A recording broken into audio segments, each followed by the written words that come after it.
Bismillahirrahmanirrahim. Assalamualaikum warahmatullahi wabarakatuh. Alhamdulillahirrahmanirrahim. Segenap rasa syukur mari kita panjatkan kehadirat Allah Subhanahu wa Ta'ala, karena dengan nikmat dan juga ridhonya kita bisa bertemu dan berkumpul di sini. Tentu saja dalam agenda yang sangat penting, khususnya terkait kita akan menjalani agenda diseminasi aksi nyata modul 1.4 budaya positif di SMA Kartika 19 Bandung.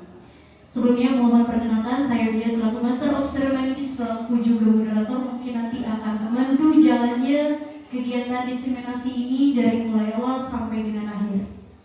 Yang terhormat Bapak Kepala Sekolah Dr. Anies Made Yuda Hartawan MPD, yang terhormat juga Ibu Yeni yang sudah hadir di sini yang nanti akan memaparkan agenda demi agenda materi daripada diseminasi modul 4.1. Juga yang saya hormati ada Bapak Ibu Guru selaku yang membantu untuk kelancaran agenda pada siang hari ini. Kemudian yang saya banggakan ada kakak-kakak daripada PPL UPI ya, PPL UPI.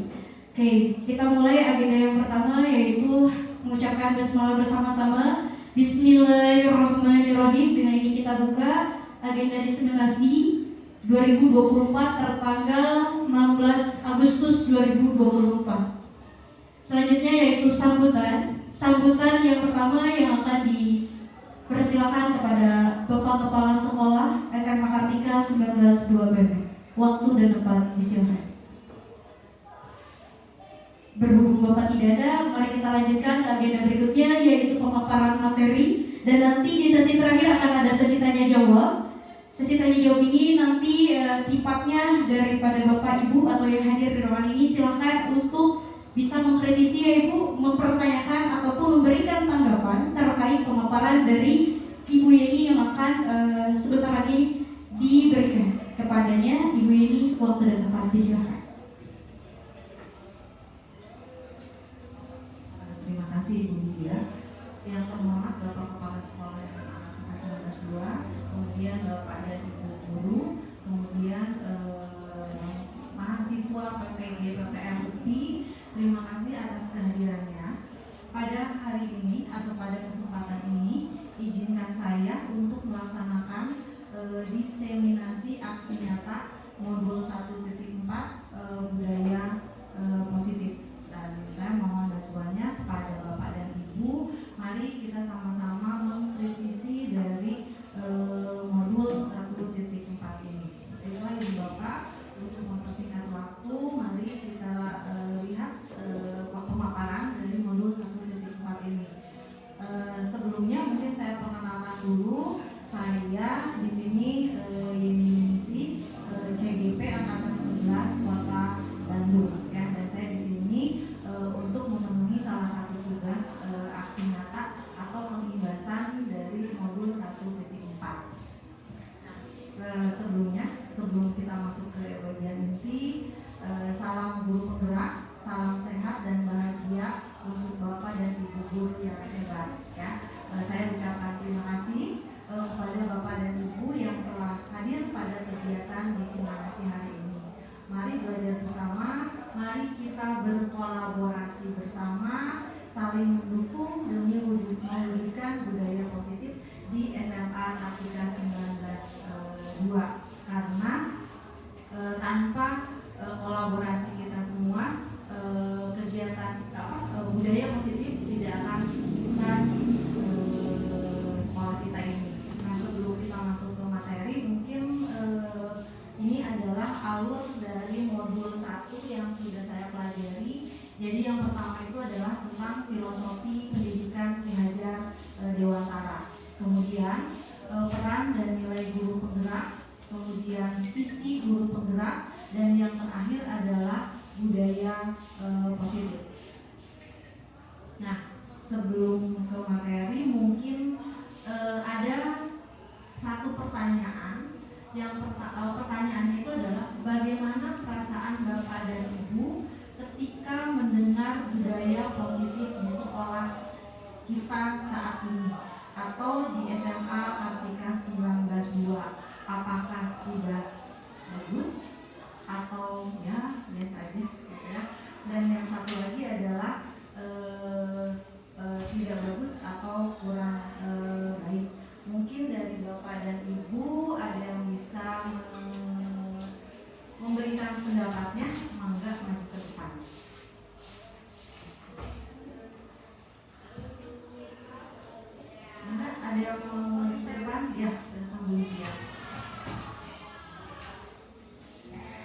izin pertanyaannya yang sangat sederhana tapi kompleks syarat dengan makna. Kalau Bapak Kejar Dewantara mengatakan Tuturi Handayani, inilah pertanyaan dalam bentuk akselerasi pertanyaan C4 ya. Bagaimana gitu, kalau dalam taksonomi belum dulu saya pernah kuliah, itu pertanyaannya kayak gini. Bagaimana perasaan Bapak Ibu ketika mendengar budaya positif di sekolah saat ini? Senang, bahagia. Tapi pertanyaannya, ini dasar-dasarnya selaras gak? Maksudnya apa yang dipertanyakan di sini kita sudah melakukan itu belum gitu? Apa yang dipertanyakan di sini kita sudah merasakan itu belum? Karena yang harus mungkin Bapak Ibu juga pahami, saya mungkin guru baru di sini ya, ataupun guru yang masih katakan newbie berkecimpung dalam dunia pendidikan. Tapi nyatanya lamanya seorang guru berkecimpung dalam dunia pendidikan juga tidak menjamin bisa menjawab pertanyaan ini, karena untuk ditanya bagaimana, berarti kan kita harus mengurai indikator ketercapaian secara pembelajaran, kemudian indikator juga ketercapaian secara budaya. Nah, sedangkan ngomongin masalah budaya kan itu jadi habitus ya Bu, apakah sudah diterapkan atau tidak.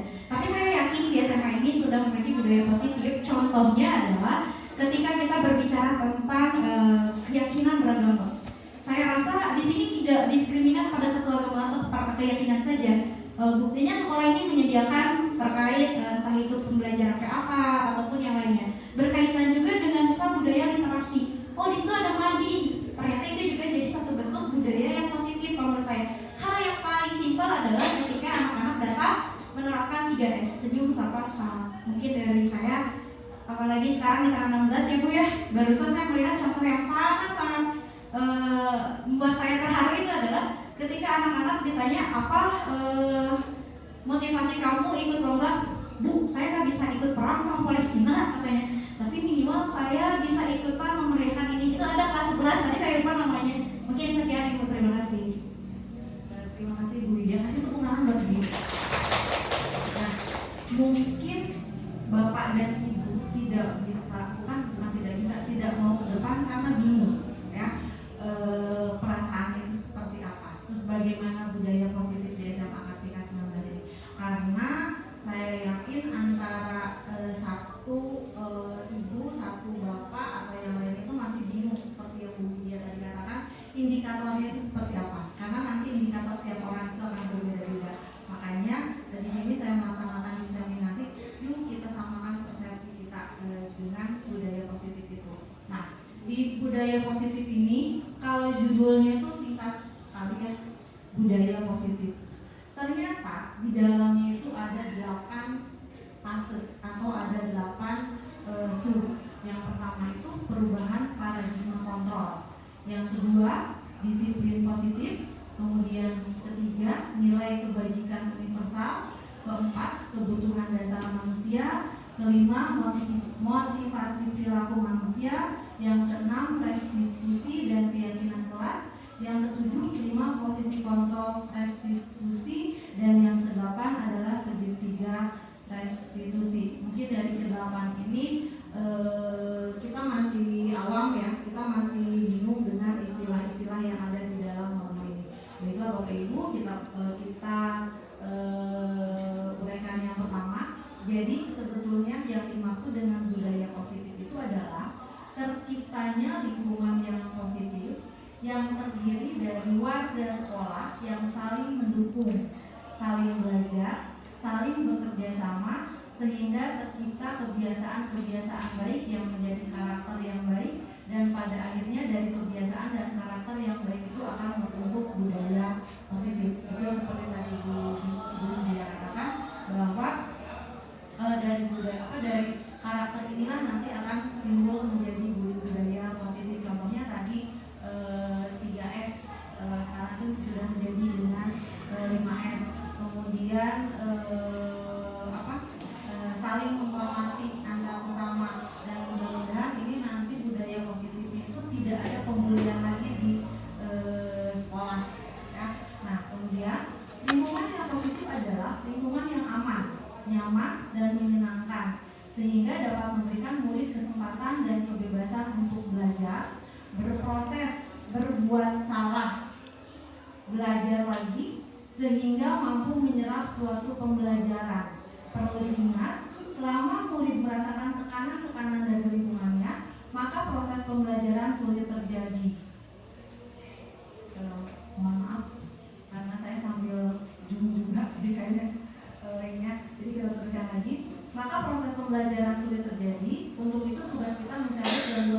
yang mengalami proses pengembangan potensi murid.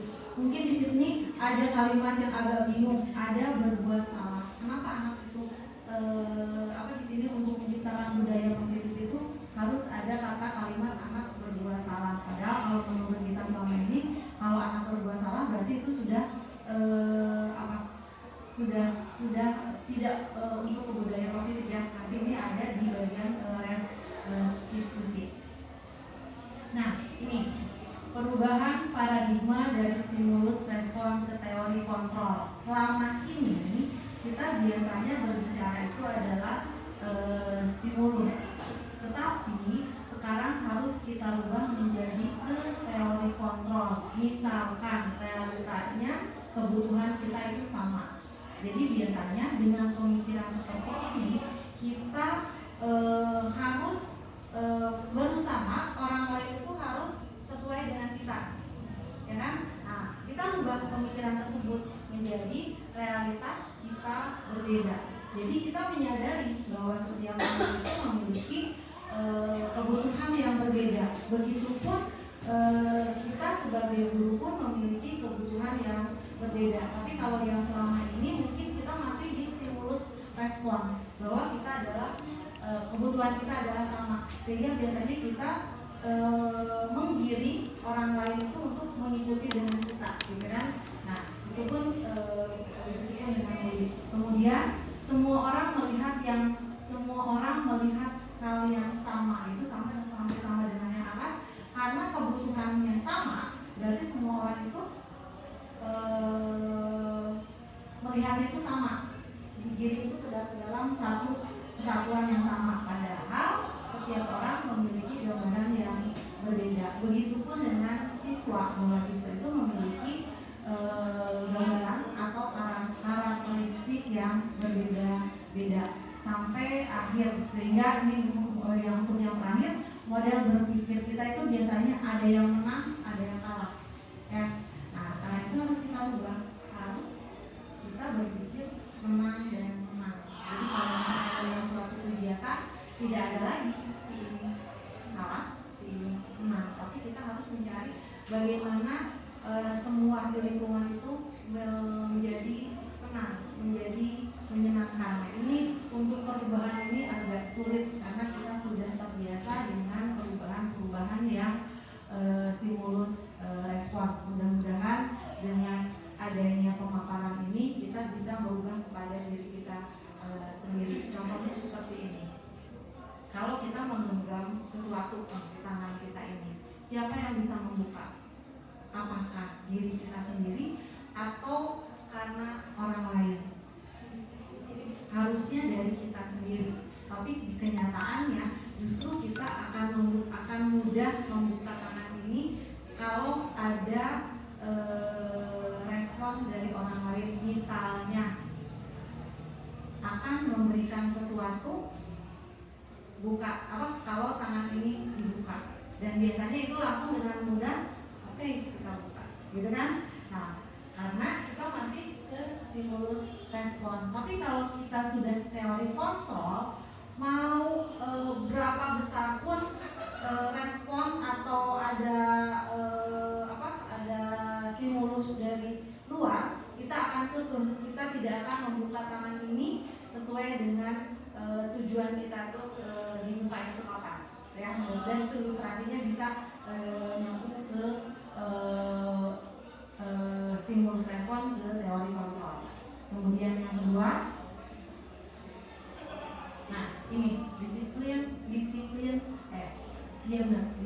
positif, ya. Nah, yang pertama, dalam budaya kita, makna kata disiplin dimaknai menjadi sesuatu yang dilakukan seseorang pada orang lain untuk mendapatkan kepatuhan. Kita cenderung menghubungkan kata disiplin dengan ketidaknyamanan, benar nggak? Ya, jadi selama ini kata disiplin itu kayaknya yang seperti kita menjadi seorang tentara, seorang polisi, kita harus patuh dengan A, dengan B, dengan C, gitu kan? Kemudian kalau tidak melaksanakan ini pasti akan mendapatkan hukuman atau sanksi. Biasanya seperti itu ya, yang sekarang kita laksanakan di mata disiplin itu. Nah, yang kedua, sebagai pendidik tujuan kita adalah menciptakan anak-anak yang memiliki disiplin diri sehingga mereka bisa berperilaku dengan mengacu pada nilai-nilai kebajikan universal dan memiliki motivasi intrinsik bukan motivasi ekstrinsik. Jadi seperti tadi pada saat kita mengepalkan tangan, kalau motivasinya sudah intrinsik, mau ada ada respon dari luar, tetap kita akan mengepalkan tangan ini ya. Jadi harus dari dalam diri kita sendiri. Nah, kemudian yang ketiga, disiplin positif merupakan salah satu cara penerapan disiplin yang bertujuan untuk menumbuhkan kesadaran serta memperdayakan anak untuk melakukan sesuatu tanpa sogokan. Tadi kan yang tangan ini kalau misalkan saya akan memberikan sekian atau akan memberikan apa, tangannya dibuka. Nah, kalau dengan itu tangan ini membuka, berarti itu masih ada sogokan atau ancaman. Misalkan kalau tangan ini nggak dibuka, kalau tangan ini tidak dibuka, misalkan akan dilakukan apa, gitu ya. Nah, itu juga itu ancaman ataupun hukuman. Berarti itu disiplin positifnya itu masih belum dari diri sendiri, masih dari faktor orang lain. Nah, ini nilai kebajikan universal.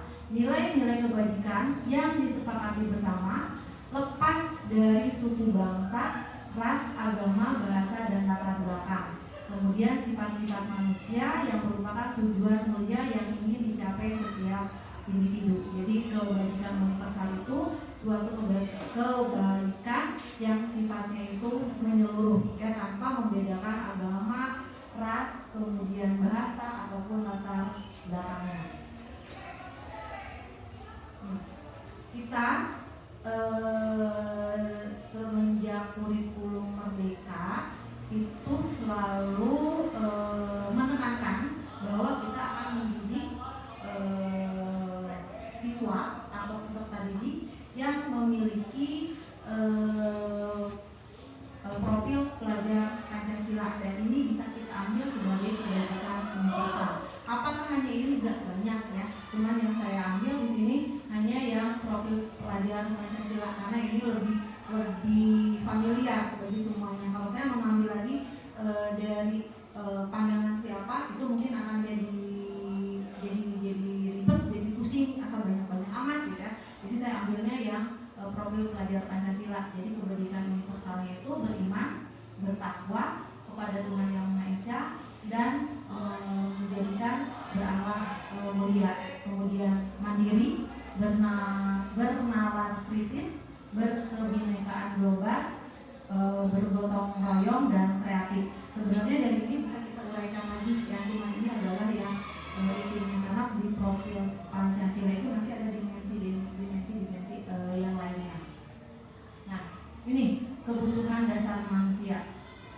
Semua orang, baik dari pada saat dia mulai dilahirkan sampai dengan akhir hayatnya, memiliki kebutuhan dasar. Yang pertama adalah kasih sayang dan rasa diterima, kemudian kesenangan, dan yang ketiga kebebasan, kemudian penguasaan dan bertahan hidup. Nih, misalkan ada suatu kasus, ibu guru bilang aku tidak boleh bersenandung sewaktu mengerjakan tugas, katanya kelas harus tenang, tidak ada suara, kan nggak seru jadinya. Ini kira-kira kebutuhan apa? Kesenangan. Kenapa kesenangan?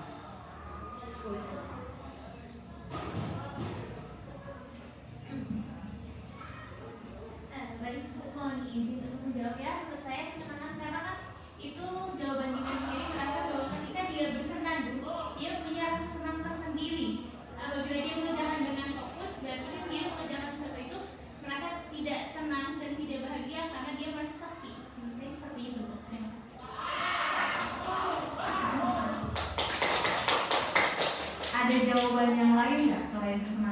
coba balik lagi ke Bapak Ibu yang, nah selain kesenangan ada lagi nggak? Bisa nggak kebutuhan yang lainnya? Kasih sayang dan rasa diterima.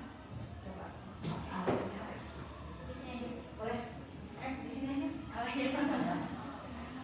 Kalau kasusnya seperti yang tadi sudah dipaparkan, sebenarnya simpel bagi anak, tapi rumit bagi guru untuk memahami. Jangan gitu ya. Kenapa? Karena mungkin menurut data gitu ya, kita lihat bahwa stunting, kalau teman-teman belum tahu stunting itu apa, jadi bentuk kekurangan akan gizi, kasih sayang di rumah. Terkadang anak itu cari perhatian di kelas bukan karena mereka nakal sebenarnya, cuman karena mereka kurang mendapatkan itu di rumah. Nah, kenapa saya jawab indikator yang mungkin kebutuhan dasar manusia yang pertama, kasih sayang dan rasa diterima. Kendati suaranya mau fals, suaranya itu mengganggu banget kita yang ya budak kunaon gitu kan. Tapi sebenarnya kan dengan dia kayak kita sensori motoriknya itu jalan gitu kan. Nah, kalau dia misalnya diem, itu nggak bisa belajar sambil diem, rasanya tuh kayak gatal gitu kan, nggak masuk. Nah, makanya mungkin kalau dari dia itu kasih sayang, kita kasih sebuah pengertian aja. Mungkin kamu boleh bersenandung tapi jangan sampai mengganggu kelas. Kedua, nanti dari sikap kita, anak juga akan merasakan, wah saya diterima nih sama gurunya nggak pandang pilih-pilih anak gitu. Nah, nanti pun saya suka pakai headset, karena kan mungkin bapak ibu kalau di kelas ada yang lihat anak suka bawa headset earphone atau headset di, mohon maaf saya pakai ini nggak apa-apa ya biar fokus. Kalau saya kan mikirnya, kok biar fokus, kalau saya nggak fokus jadi pikiran saya terbagi dengan musik, tapi kan beda lagi sama mereka gitu. Terima kasih.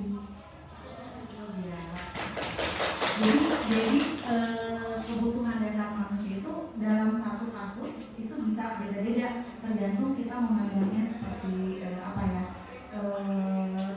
seperti ini. Misalkan aku bosan, masa belajarnya cuma gitu-gitu aja, dengerin ibu guru saja.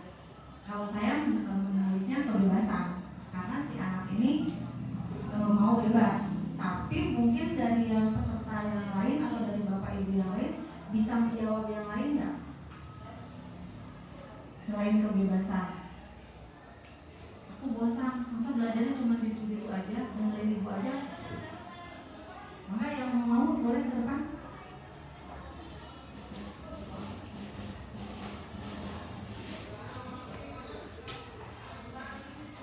Mungkin jawaban yang lain dari tadi kan anak tuh merasa bosan. Artinya di sini ada kebutuhan dasar manusia yang lain, itu kesenangan bu menurut saya gitu. Karena mau tidak mau ketika belajar anak juga harus merasa senang gitu biar pembelajarannya itu dapat diterima dengan baik gitu. Jadi apa ya? Kasusnya seperti yang tadi. Jadi dari satu jawaban atau dari satu kalimat kita bisa menjabarkan kebutuhan itu yang berbeda-beda. Nah, ini ada satu contoh kasus ya. Ibu Ambar, guru wali kelas 2A di SD Pelita Jaya, sedang bingung menghadapi ulah salah satu murid di kelasnya Doni. Beberapa anak di kelas 2A telah datang padanya dan mengeluhkan Doni yang sering meminta bekal makan siang mereka dengan paksa. Jika Anda menghadapi situasi seperti Ibu Ambar, apa yang akan Anda lakukan? Menurut Anda, kira-kira apa alasan Doni melakukan hal tersebut? Jadi seperti tadi ini jawabannya nggak hanya satu, tapi bisa beragam. Biar semuanya menjawab.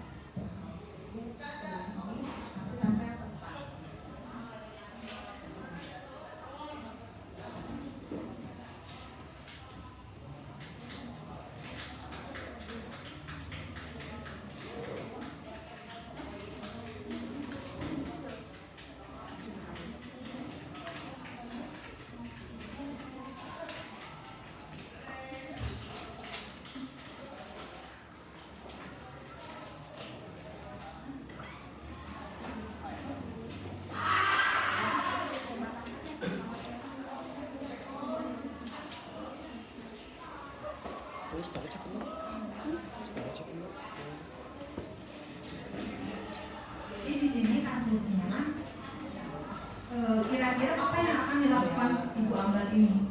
Kemudian menurut Anda kira-kira apa alasan Doni melakukan hal tersebut?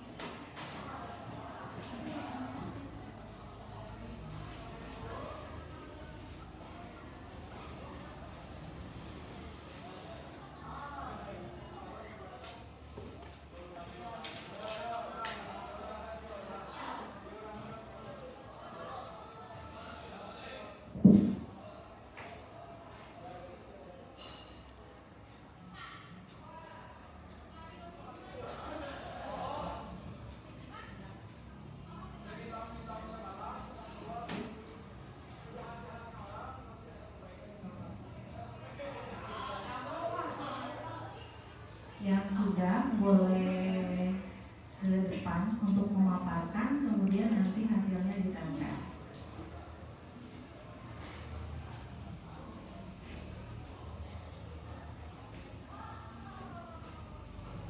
Nanti dihubungkan dengan yang tadi ya, yang kebutuhan dasar manusia.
Ada yang sudah?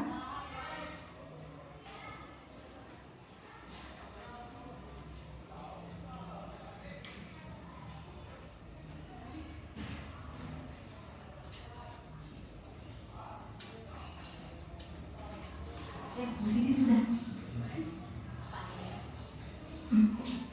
Nanti kita mendengarkan apa kata Bu Siti. Melihat kasus tersebut, pertama kalau saya menjadi Bu Ambar mungkin bertanya terlebih dahulu Ibu kepada Doni, mengapa dia melakukan hal itu secara terpaksa gitu. Mungkin Doni pun mempunyai alasan tersendiri. Kemudian jika diterkaitkan kepada poin yang sebelumnya yang kebutuhan manusia, menurut saya mungkin Doni sedang mencari perhatian dari temannya ataupun guru kelasnya gitu. Mungkin di rumahnya Doni kurang perhatian dari orang tuanya. Contohnya mungkin melihat teman-temannya setiap hari membawa bekal makanan, sedangkan dia mungkin tidak bawa, sehingga dia mengalihkan perhatiannya pada temannya gitu. Yaitu meminta bekal temannya secara maksa.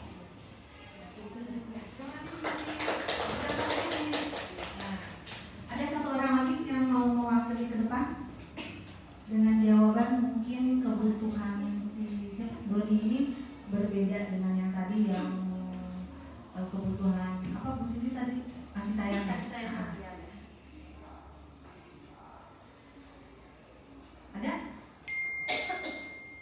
ada yang berbeda lagi? Yani mungkin? Kurang lebih sama-sama Bu Siti. Oh sama, jadi kebutuhannya masih kebutuhan kurang kasih sayang. Semua ya kamu.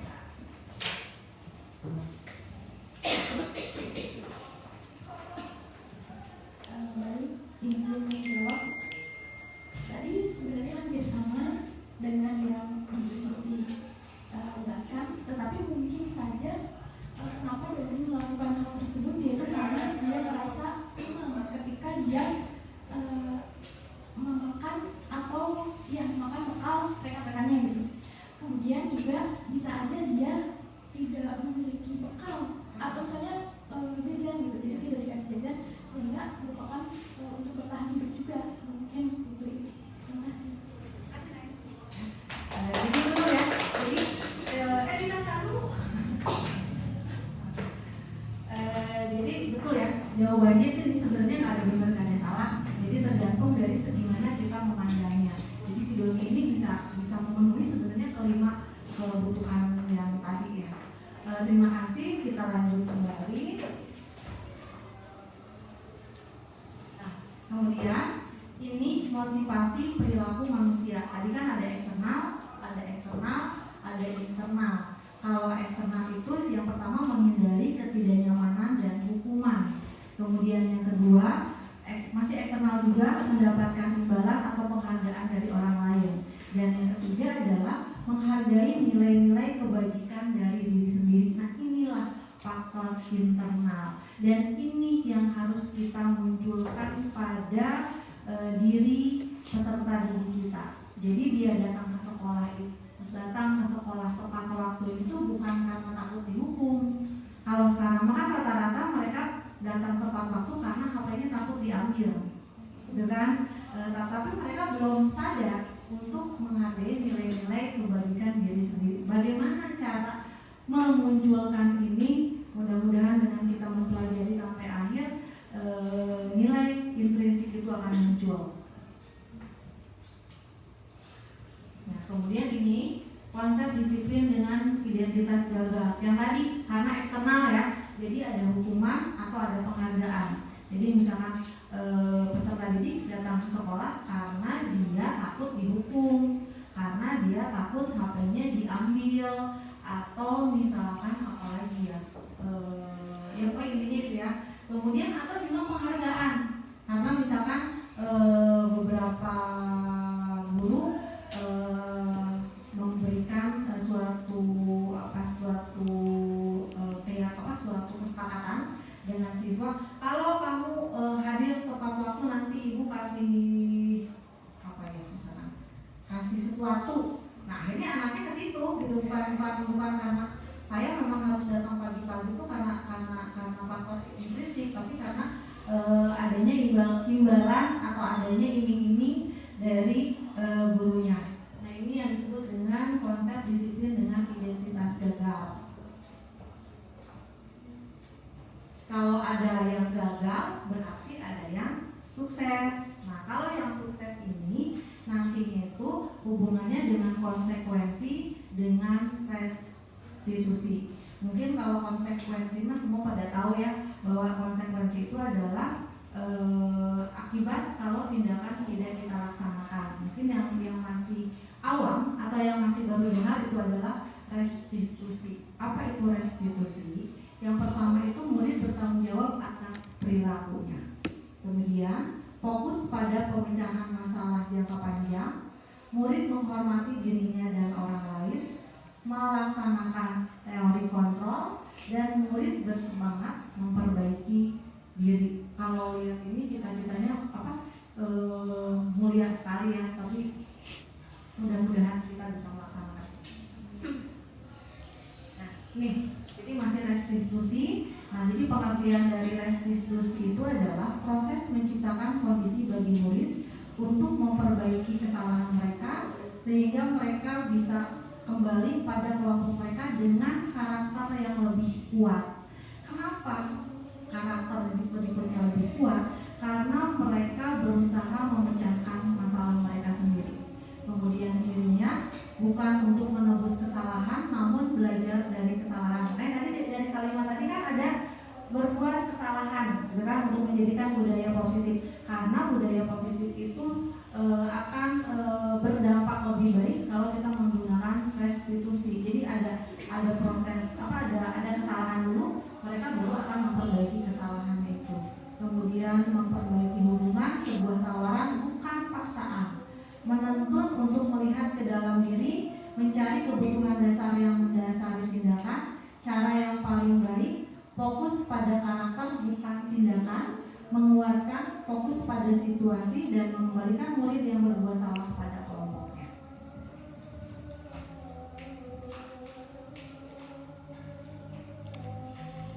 Ini yang berikutnya adalah keyakinan kelas. Apa itu keyakinan kelas? Keyakinan kelas adalah nilai-nilai kebajikan universal yang disepakati bersama. Yang tadi yang kita pakai ambilnya yang profil pelajar Pancasila. Ya, kemudian ya ini yang tadi. Nah, ini kegiatan membuat keyakinan kelas. Kalau selama ini mungkin Bapak Ibu wali kelas yang sudah membuat, kita itu selalu membuat bukan keyakinan tapi kesepakatan kelas, ya. Nah, kalau kesepakatan kelas biasanya kalimatnya negatif atau positif? Biasanya di awal pembelajaran itu Bapak Ibu wali kelas itu selalu membuat bukan peraturan kelas atau kesepakatan kelas. Nah, biasanya kalimat yang digunakan negatif atau positif? Konteksnya mah positif tapi kan negatif. Nah, biasanya gitu kan, tidak boleh datang terlambat. Terus di dalam tidak boleh membuang sampah sembarangan. Pokoknya kalimat itu rata-rata negatif. Nah, itu bukan tidak boleh tapi tidak disarankan, karena kalau kita membuat kalimat negatif itu akan menempel di anak itu adalah yang negatifnya. Jadi dari peraturan kelas itu kita rubah menjadi suatu keyakinan. Jadi yang tadi misalnya tidak boleh datang terlambat, kemudian tidak boleh mengobrol pada saat pembelajaran dan sebagainya. Kita rumuskan menjadi keyakinan kelas. Itu rubah menjadi kalimat positif. Setelah itu baru buat keyakinan kelas. Apakah satu kalimat anak itu satu keyakinan kelas? Tidak. Jadi itu bisa kita ambil secara garis besarnya, karena untuk keyakinan kelas itu sebaiknya lebih abstrak dari peraturan. Kalau peraturan udah gitu ya. Nah, kalau untuk keyakinan kelas itu abstrak, berupa pernyataannya universal, kemudian dibuat dalam bentuk positif, sedikit saja agar mudah diingat, sesuai dengan kondisi kelas atau sekolah agar mudah diterapkan. Kemudian semua warga kelas atau sekolah terlibat dalam membuatnya. Makanya ini Bapak dan Ibu wali kelas, untuk keyakinan kelas dibuat di awal pembelajaran. Atau Bapak dan Ibu guru boleh nggak membuat keyakinan kelas? Boleh. Itu juga sama di awal, tapi tidak usah pada setiap awal pembelajaran dilaksanakan. Mungkin di awal tahun pelajaran baru saja. Nah, ini contoh-contoh beberapa keyakinan kelas yang ada. Jadi misalkan setiap anggota kelas perlu belajar. Itu kan umum ya. Kira-kira ini dari peraturan kelas yang mana? Yang tidak terlambat masuk ya, bisa jadi setiap anggota kelas perlu belajar. Atau apa lagi? Yang suka ngobrol. Nah, di dalam kelas tidak boleh mengobrol, biasanya kan gitu ya. Atau belajar harus fokus gitu. Kita buat lebih sederhana, lebih halus lagi, kemudian sifatnya universal. Kemudian setiap orang kelas perlu senang. Kira-kira dari peraturan yang mana? Kan biasanya, Bu, belajarnya santai, serius tapi santai. Bu, boleh nggak kalau pas belajar sambil ngemil? Bu, boleh nggak kalau kita di kelas pakai HP pada saat untuk mencari informasi tertentu? Biasanya untuk guru tertentu enggak, asal tidak mengacaukan. Berarti mungkin bisa dirubah jadi setiap anggota kelas perlu senang, gitu kan? Atau setiap anggota kelas perlu merasa aman. Itu dari peraturan yang mana?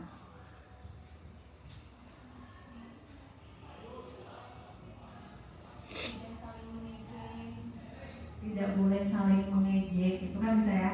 Nah, itu bisa juga atau selalu bersikap positif, senantiasa menjadi diri yang terbaik. Atau bisa juga ini udah kelas lebih tinggi, jadi kami yang meyakini bahwa sangat penting untuk menghormati semua orang dan barang milik orang lain. Kira-kira ini dari peraturan yang mana?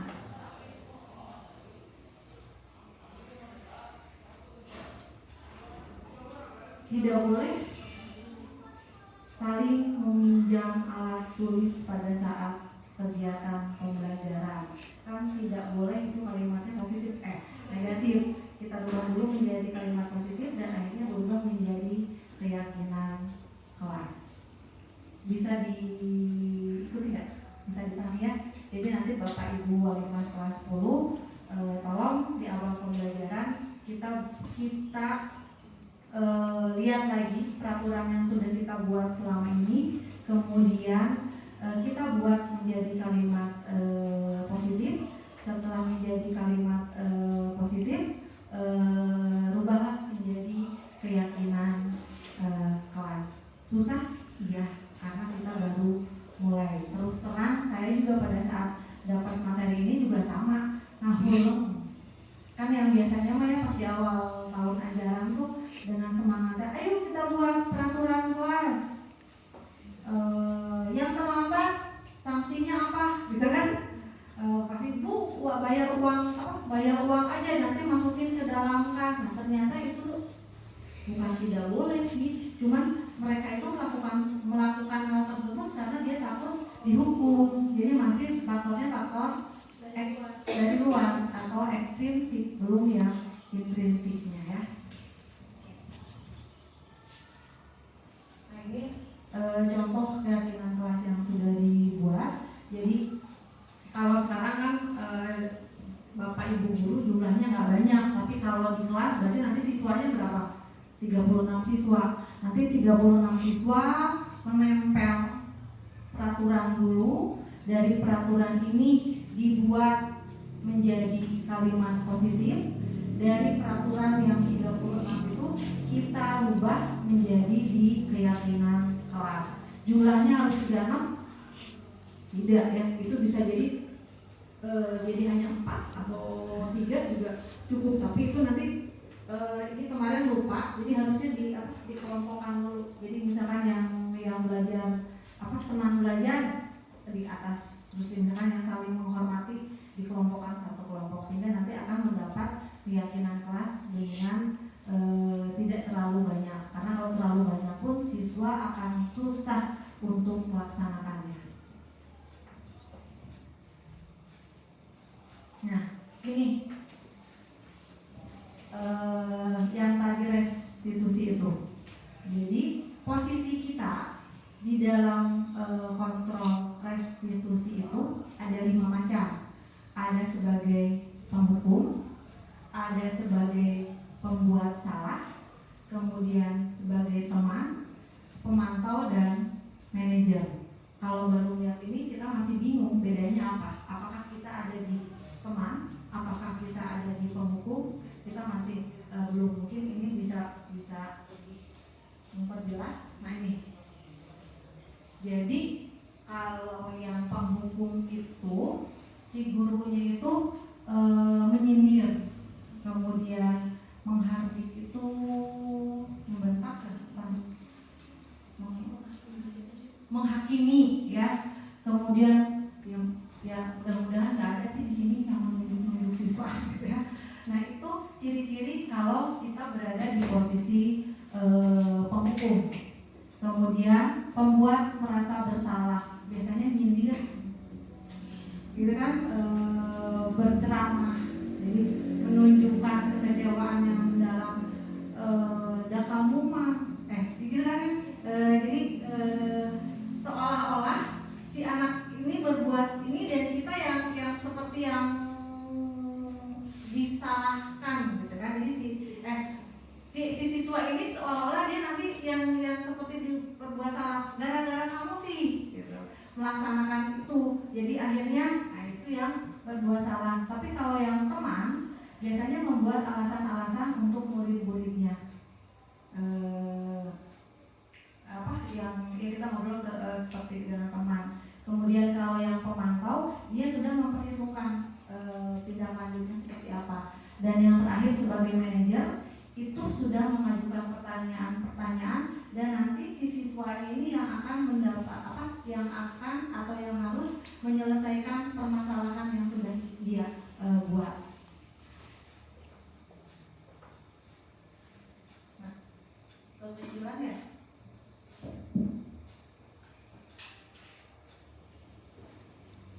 Atau kan sudah dibagi bisa ya. Jadi ini kemudian kalau gurunya, kalau untuk yang menghukum itu tidak melakukan nanya lagi, jadi langsung itu masalah kamu. Nah itu yang sebagai penghukum.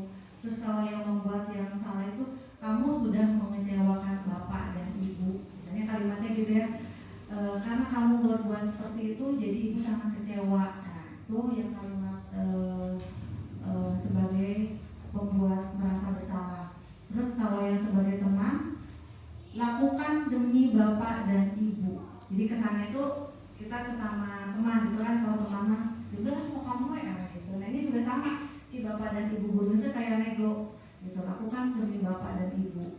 Kemudian kalau pemantau, apa peraturannya, kemudian apa yang telah kamu lakukan, tapi hanya sebatas itu, hanya sebatas menanyakan kenapa atau apa. Nah sedangkan untuk yang manajer, apa yang kamu hakimi, apa yang kamu yakini hal tersebut. Kalau kamu meyakini, maukah kamu memperbaikinya? Bagaimana cara memperbaikinya? Jadi si anaknya diajak untuk menyelesaikan suatu permasalahannya. Itu adalah yang bentuk restitusi manajer. Kira-kira kita sekarang ada di posisi mana?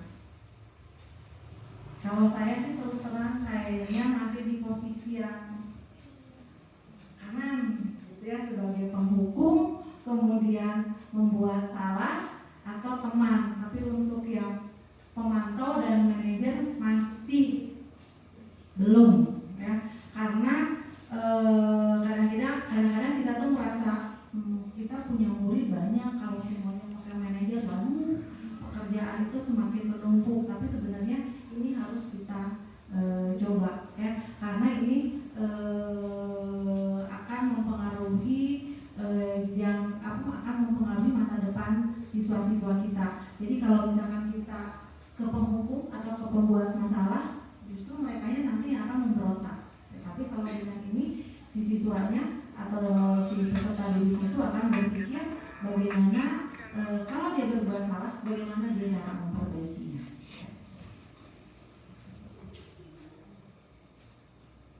Ya. Ini kita ambil ada beberapa contoh. Saya kecewa sekali dengan kamu. Kira-kira ini posisi restitusi yang mana? Ya, membuat merasa bersalah ya. Bagaimana kamu bisa menyelesaikan masalah ini? Yang manajer, karena si siswanya diajak untuk berdiskusi bagaimana cara penyelesaian masalah.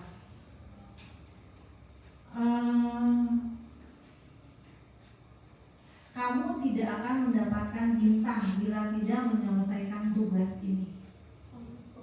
Menghukum ya, karena langsung ngejudge, kamu gak akan dapat bintang. Jadi bisa ya kita memposisikan di penghukum,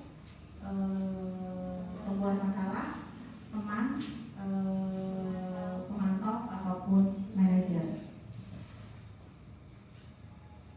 Nah ini, jadi kalau manajer itu kita biasanya melaksanakan 3 tahapan segitiga restitusi. Jadi yang pertama tahapannya itu menstabilkan identitas. Jadi kita nanya ke anaknya itu, ya udahlah, nggak apa-apa, misalkan aja. Terus kemudian validasi tindakan yang salah. Kenapa kamu berbuat seperti itu? Ya. Dan yang terakhir menanyakan keyakinannya. Kira-kira keyakinan apa yang bisa kita sepakati? Kalau misalkan sudah kita sepakati, bagaimana kamu cara menyelesaikan masalahnya ini? Tuh, kalau lihat teorinya mah gampang, tapi kenyataannya mah susah ya. Jadi biasanya kita cuma sampai ke menstabilkan identitas. Jadi cuma nanya aja, udah gitu, ya udah. Nah udah nanya gitu, langsung biasanya kita ke posisi penghukum atau membuat rasa salah. Padahal harusnya kita memvalidasi tindakannya itu kenapa, kemudian nanti menanyakan keyakinannya. Nah ini yang tadi ya. Nah ini ada satu contoh kasus. Bacalah skrip di bawah ini dan jawab pertanyaan-pertanyaan di bawahnya. Mario dan Adi merupakan murid kelas 8 di SMP Tunas. Pada jam istirahat, siang, saat semua anak lain bermain di luar kelas, mereka diajak berbicara oleh guru wali kelas mereka, yaitu Bapak Joko di ruang kelas. Pak Joko, Mario, Adi, Bapak tadi dengar laporan dari guru piket di kantin. Sepertinya kalian dalam masalah ya. Ada yang bisa Bapak bantu? Apa yang terjadi? Ini di dalam segitiga restitusi itu adalah tahapan yang pertama, yaitu identitas ya. Kemudian Mario sama Adinya, ya Pak, tadi jam istirahat pagi kami main lempar-lempar makanan di kantin, tapi tidak sengaja malah kelempar kena wajah Bu Dina, kepala sekolah, ketika beliau sedang berjalan. Terus Pak Joko lagi, kalian main lempar-lempar makanan di kantin, kena wajah Bu Dina ketika beliau sedang lewat. Kemudian Mario dan Adi, ya Pak, dengan wajah sedih dan muka merunduk. Terus Pak Jokonya, Adi, ada informasi yang kamu mau tambahkan? Adinya, kami tidak bermaksud melakukan tapi apa? Kata Pak Joko, tapi kami tidak sengaja. Apakah kalian tahu kalau kalian berada dalam masalah sekarang? Adi dan Mario, ya. Terus Pak Joko, baiklah, Bapak di sini bukan untuk mencari siapa yang salah. Bapak di sini untuk mencari penyelesaian, sama-sama berpikir sama-sama tentang apa yang bisa kita lakukan untuk memperbaiki situasi ini. Kalian bisa melakukan itu, ada alasannya, pasti seru ya, main lempar-lempar makanan begitu. Itu kira-kira di posisi mana sih Pak Joko? Kalian pasti melakukan itu ada alasannya, pasti seru ya main lempar-lemparan makanan seperti itu. Teman menanyakan keyakinan, terus posisinya sebagai apa? Sebagai teman dulu ya. Kemudian Mario dan Adinya, ya Pak Jokonya, ya Bapak bisa melihat kalian merasa senang melakukan, tetapi yang kalian lakukan merugikan dan sebagainya dan seterusnya sampai akhir. Tugasnya dari posisi kontrol, posisi mana yang dipraktekkan oleh Pak Joko. Kalau tadi Ibu menyebutkan hanya satu-satu, ini secara keseluruhan, kira-kira si Pak Joko itu ada di menghukum, membuat rasa bersalah teman atau pemantau, atau satu lagi restitusi. Kemudian kebutuhan apa yang berusaha dipenuhi oleh Mario dan Adi. Yang ketiga, apa yang dikatakan guru dalam tahap menstabilkan identitas, validasi tindakan yang salah, dan menanyakan keyakinan. Kira-kira sesuai prinsip restitusi enggak apa yang dilakukan Mario dan Adi untuk memperbaiki kesalahan pada Ibu Dina? Maka dikerjakan dulu, mungkin berapa ya?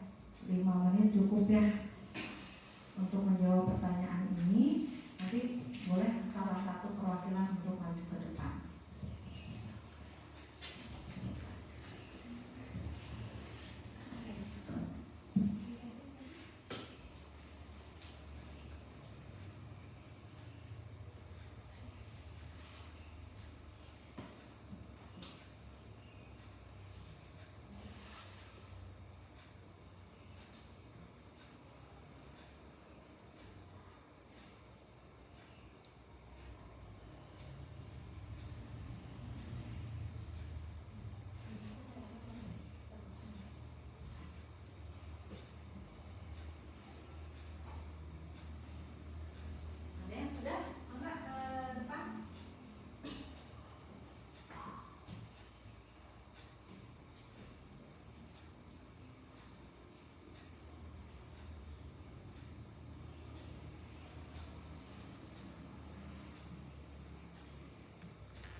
boleh jawabnya satu-satu dulu aja, nggak usah semuanya. Jadi yang pertama dulu mungkin satu, siapa yang mau menjawab ke depan? Dari 5 posisi kontrol, posisi mana yang dipraktekkan oleh guru?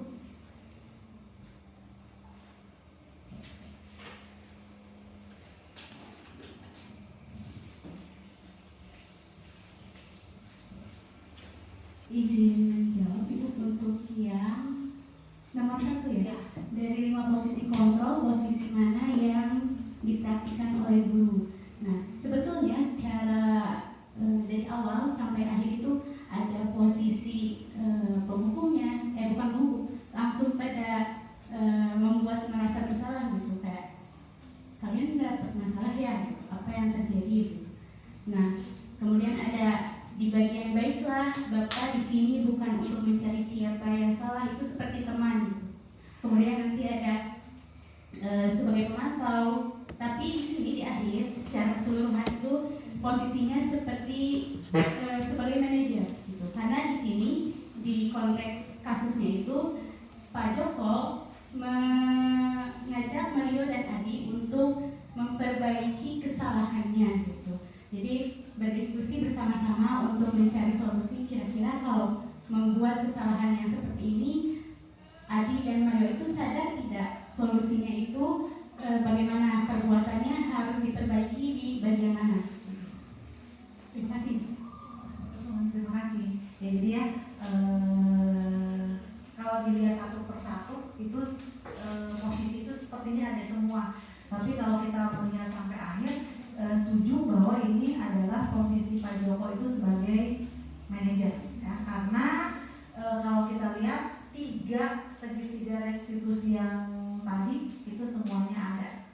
Yang kedua, kebutuhan apa yang berusaha dipenuhi oleh Mario dan Adi? Tadi yang 5 kebutuhan dasar manusia itu. Enggak ada yang tepat?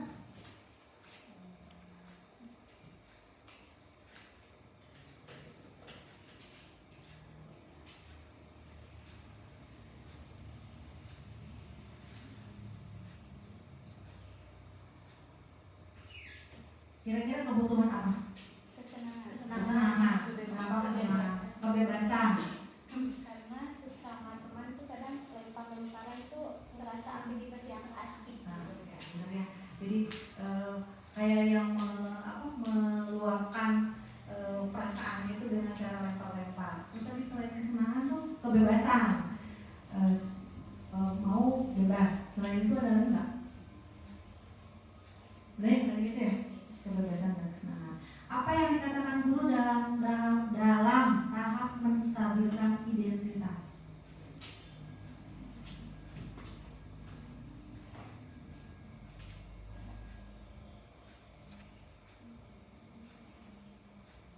Kira-kira yang mana? Yang bagian pertama nilai Yang awal ya.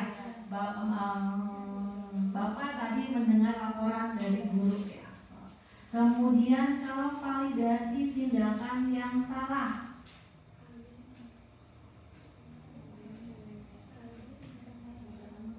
yang mana coba? Pak Joko yang kalian Yang ketiga. Yang ini ya? Yang ketiga. Ini ya, kalian main lempar-lemparan makanan di kantin kena wajah Ibu Dina. Kemudian kalau menanyakan keyakinan,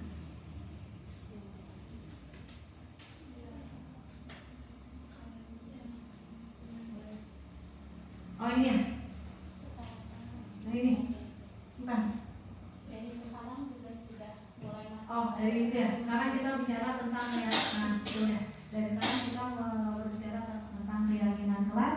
Kemudian sampai akhirnya di bawah yang paling akhir itu Pak Joko itu langsung menanyakan kepada Adi dan Mario bagaimana cara memperbaiki dari kesalahan mereka. Nah itu sebetulnya saya tuh sudah membuat video praktik penerapan segitiga restitusi, tapi ini masih dalam proses pengeditan. Mungkin nanti akan saya sebarkan link dari video penerapan segitiga restitusi di Mudah-mudahan apa yang saya sampaikan bisa dipahami isinya, kemudian kita bisa melaksanakan di kehidupan sehari-hari sehingga kita memiliki siswa-siswa dengan budaya positif yang didasari dari faktor intrinsik atau dari dalam diri siswa itu sendiri. Terima kasih. Wassalamualaikum warahmatullahi wabarakatuh. Saya kembalikan kepada Ibu moderator. Waalaikumsalam warahmatullahi wabarakatuh. Terima kasih atas paparannya Ibu Yeni. Sekarang kita masuk sesi terakhir, yaitu sesi tanya jawab. Silahkan kepada Bapak Ibu, barangkali ada tanggapan, pertanyaan ataupun kritikan terkait paparan, karena yang saya tahu bahwa diseminasi itu bagian daripada penyampaian informasi, bentuknya inovasi ya Bu, gagasan, ide yang bisa Bapak Ibu mungkin tanggapi baik dari berupa pertanyaan, kritikan, masukan ataupun beberapa hal lainnya. Silahkan ada? Ada yang mau ditanyakan? Kalau tidak ada dari saya dulu aja ya Bu ya. Aduh maaf, ini kayaknya masih bosan. Maaf karena saya nanya penuh dengan pertanyaan-pertanyaan ya. Cek, gak boleh jauh kan, saya rindu. Pertanyaan saya ada dua. Yang pertama terkait dengan segitiga segitiga restitusi. Yang saya pahami bahwa kebijakan pendidikan di Indonesia, khususnya di sekolah untuk SMA, dengan peraturan yang mungkin kemarin saya berbaca pada Sisdiknas nomor 20 tahun 2003 bahwa pendidikan itu kan pada dasarnya dia mencerdaskan ya. Dia tidak melihat secara, kalau behavior kan itu dari Zertiga kalau nggak salah ya. Dia tidak hanya melihat dari tingkah laku, tapi dari isi anak untuk memahami sebuah pengetahuan dari guru. Nah, segitiga restitusi yang tadi saya pahami kan itu ada validasi, kemudian ada identitas, kejelasan identitas, dan terakhir itu ada keyakinan. Nah, kalau misalnya teori kontrol adalah salah satu solusi untuk menengahi antara ego mungkin ya, antara ego dengan kenyataan yang ada. Misal di satu sisi siswa itu bolos sekolah, itu maksudnya sikap mungkin ya Bu, tapi dia itu cerdas. Nah, ditanyalah guru, ada seorang guru yang punya karakter, kok pelajaran saya gak masuk, pelajaran guru ini masuk, kenapa nih? Dikasih tahu lah kepada wali kelasnya, dan biasanya kelas 10 yang kayak gitu ya. Dan wali kelas mencoba memediasi itu antara guru bersangkutan dengan siswa. Kata siswa, Bu, saya gak masuk karena memang saya itu sakit dan sebagainya, terus beralasan. Sedang guru yang bersangkutan tidak menerima itu karena percaya bahwa siswa itu tuh berbohong, katanya gitu.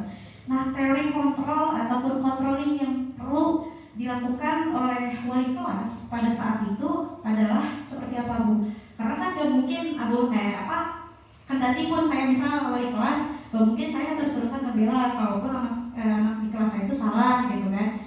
Kemudian saya juga nggak bisa melakukan penyalahan begitu saja, karena mungkin bisa jadi itu betul. Nah, langkah yang harus dilakukan seperti apa? Kendati demikian, si anak ini cuma di satu guru itu aja, yang lainnya mau masuk gitu Bu. Terus pertanyaan kedua itu berkaitan dengan tadi 5 kebutuhan dasar manusia itu, yang ada rasa kasih sayang, diterima dan lain-lain.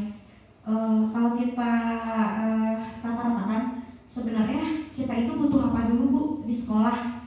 Apakah kita butuh untuk memberikan sikap penerimaan dulu, atau kita lebih mengutamakan sikap kasih sayang dulu, atau apa dari 5 itu? Makasih. Langsung aja ya biar nggak lupa. Jadi yang kasus tadi itu kan ada anak yang selalu tidak masuk di pelajaran tertentu. Mungkin, tapi ini juga pandangan saya, karena saya pun kita itu hanya yang pertama itu benar, kita tuh memvalidasi ya, benar nggak siswa ini tuh tidak sekolah. Terus yang kedua, kita itu menanyakan alasannya apa. Setelah itu stop, siswa tidak dilibatkan kembali.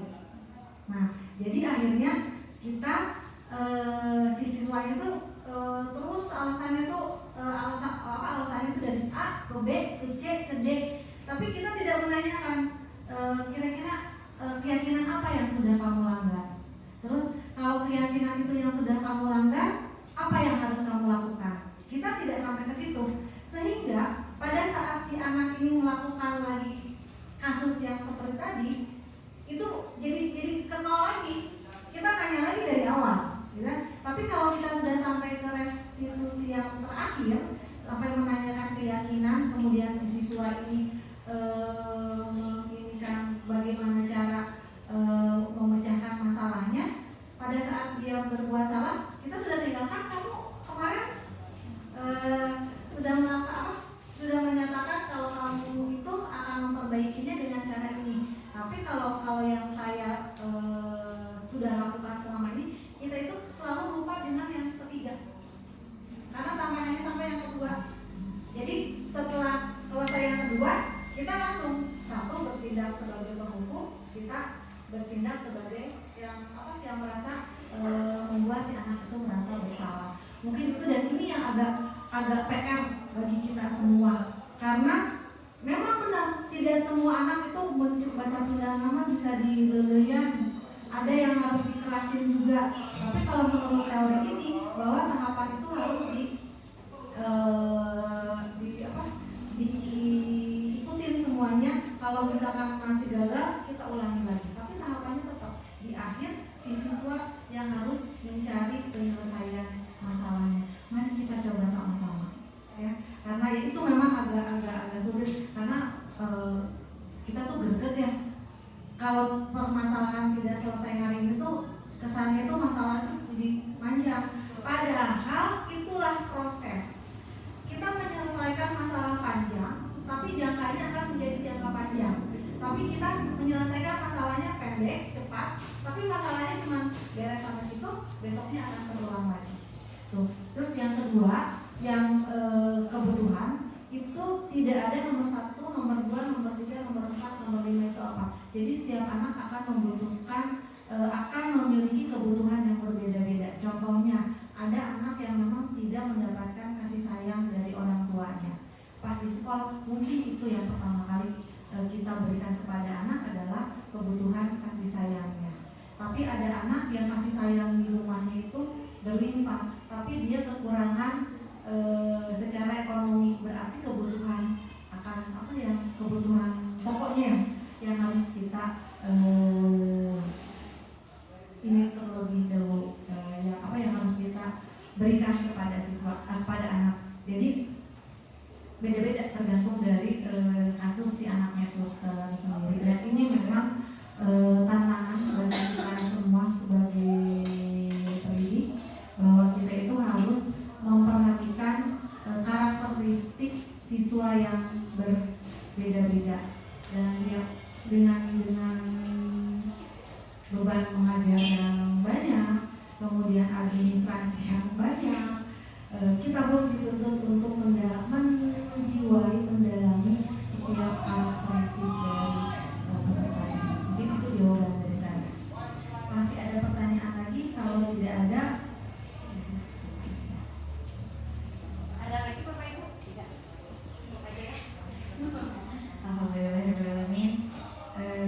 Dengan demikian, terima kasih Ibu Yeni atas pemaparan daripada diseminasi aksi nyata modul 1.4 budaya positif di SMA Kartika 1902. Semoga informasi dan diseminasi yang disampaikan bermanfaat. Bapak Ibu juga bisa merealisasikannya di kelas ataupun mungkin nanti ketika di jenjang pendidikan yang lebih tinggi gitu ya. Saya Widya selaku Master of Ceremony mengucapkan alhamdulillahirrahmanirrahim. Ditutup dengan wallahu a'lam bishawab. Wassalamualaikum